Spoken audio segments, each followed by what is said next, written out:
sao em đắm nuôi sẽ lung mô ngẫm riêng tiền chỉ sự bên em muốn dingin có xa na mùi kiến trả lâu viên nung ngó thi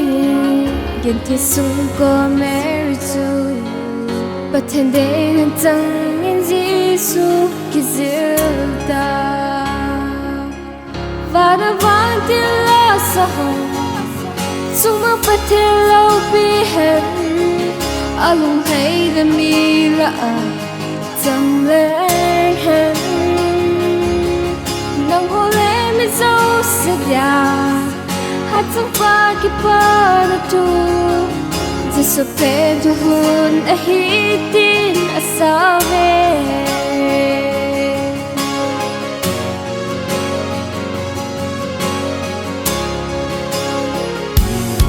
so lam a sẽ tin te ho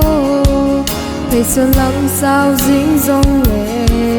đinh Giêsu lên nôm nét dương a bùi hương về nang le kê dia gen thế na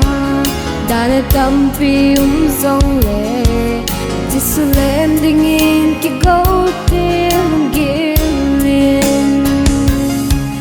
và nó vang tiếng la sa sung a bất thiên lâu bi hẹn alung hay na mi la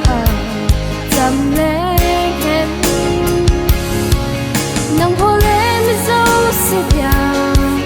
hát chẳng pa khi ba tu Giêsu bên tu hun na hi tin a sa về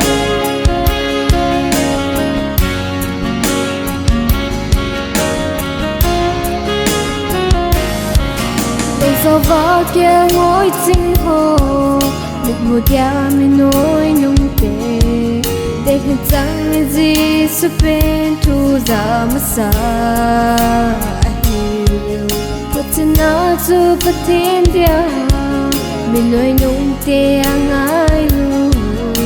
hầu lệ a vai a khen vui bất thiên nên và nó vang tiếng la sa hồng sung a bất thiên lâu bi hẹn alung hay na mi la chăm lẽ hẹn nắng hồ lệ mi dấu sẽ già hát chẳng pa khi ba tu Giêsu bên tu hun na hi tin a sa về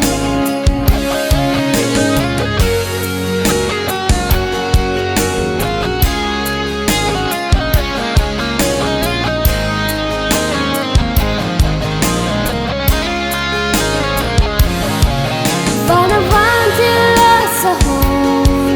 sung a bất thiên lâu bi hẹn alung hay na mi la chăm lẽ hẹn nắng hồ lệ mi dấu sẽ già hát chẳng pa khi ba tu Giêsu bên tu hun na hi tin a sa về